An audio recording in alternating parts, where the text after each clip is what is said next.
Hi, my name's Douglas Smith. I'm a historian and an author of a new book called Former People, The Final Days of the Russian Aristocracy. It's an amazing, epic story of what happened to almost 2 million people, the elite of Tsarist Russia, who were crushed and destroyed following the revolution of 1917.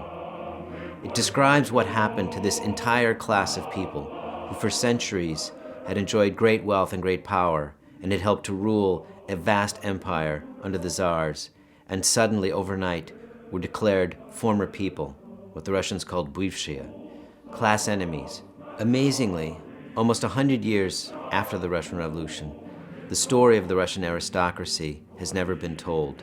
The book focuses chiefly on two of the great aristocratic families, the Counts Sheremetyev and the Princes Golitsyn, and is by following the fates of the members of these families over several generations that we gain a real human sense of the tragedy of Soviet Russia in the early 20th century.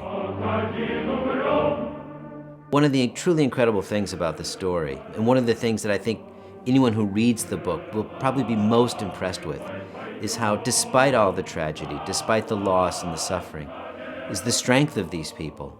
How even in the most darkest moments of the terror, they continued to build lives for themselves. They continued to fall in love, to raise families, to educate their children, to find reasons to continue to live, and not just live, but to look for joy and happiness in their lives.